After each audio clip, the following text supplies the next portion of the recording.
नमस्कार, एक बार फिर से स्वागत है आप सभी का। इस वक्त की बड़ी खबर अपडेट सामने आ रही है।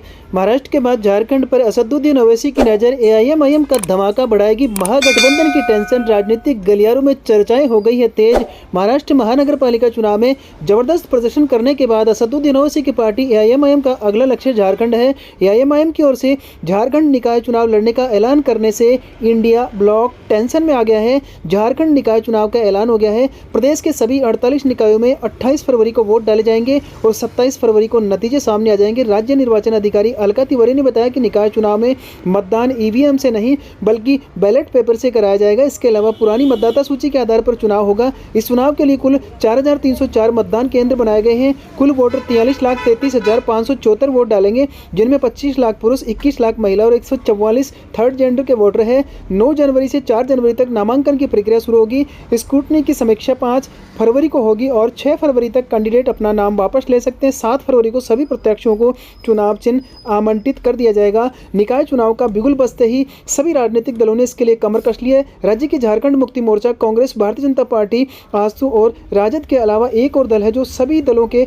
नेताओं की धड़कनें बढ़ा रहा है। वो दल है एआईएमआईएम और उनके नेता है असदुद्दीन ओवैसी। हाल ही में महाराष्ट्र में बीएमसी चुनाव में एआईएमआईएम ने शानदार प्रदर्शन किया है। एआईएमआईएम के दमदार प्रदर्शन की बदौलत कांग्रेस और महाविकास अघाड़ी के दलों का प्रदर्शन ठीक नहीं रहा। महाराष्ट्र में विपक्ष का लुटिया डुबो देने के बाद ओवैसी अब झारखंड पहुंच चुके हैं। एआईएमआईएम के आने से इंडिया ब्लॉक काफी टेंशन में आ गया। महानगर पालिका चुनाव 2026 में जबरदस्त प्रदर्शन करते हुए प्रदेश में अपनी राजनीतिक मौजूदगी को मजबूत कर लिया है। एआईएमआईएम के 13 नगर निकायों में कुल 125 वार्डों में जीत दर्ज की, जो उनके पिछले प्रदर्शन की तुलना में काफ़ी बेहतर मानी जा रही है। इसके अलावा बीएमसी चुनाव में भी एआईएमआईएम उम्मीदवारों ने 8 वार्डों में जीत दर्ज की। कई नगर निगमों में एआईएमआईएम उम्मीदवारों ने समाजवादी पार्टी, महाराष्ट्र नवनिर्माण सेना और राष्ट्रवादी कांग्रेस पार्टी के विभिन्न गुटों को अलग अलग वार्डों में पीछे छोड़ दिया। महाराष्ट्र में एआईएमआईएम के जबरदस्त प्रदर्शन के बाद झारखंड पर सभी की निगाहें टिकी। इसको लेकर एआईएमआईएम के प्रदेश अध्यक्ष मोहम्मद शाकिर ने कहा कि एआईएमआईएम के एक्टिव होने से झारखंड के सियासी दलों की जमीन खिसकती नजर आ रही है। वहीं इस मामले पर कांग्रेस की सोनल शांति ने कहा कि बीते 1 साल से वह निकाय चुनाव को लेकर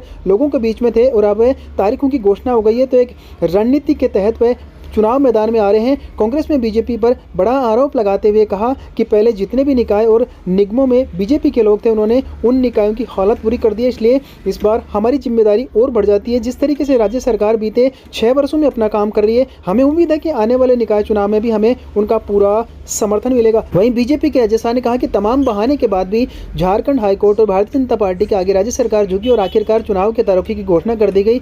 बीजेपी के प्रवक्ता अजय शाह ने कहा कि जहां तैयारियों की बात है तो बीजेपी के कार्यकर्ता 24 घंटे 365 दिन लोगों के बीच रहते हैं और किसी भी संघर्ष और चुनाव के लिए तैयार रहते हैं। तो उन्होंने इस नगर निकाय चुनाव में बीजेपी की बड़ी जीत होगी, क्योंकि विधानसभा चुनाव के दौरान भी निकाय या निगम रहे, वहां पर भारतीय जनता पार्टी को बढ़त मिली है और वह बढ़त हम निकाय चुनाव में भी बरकरार रखेंगे और महाराष्ट्र के मॉडल को दोहराते हुए झारखंड में हमारी जीत तय मानी जा रही है।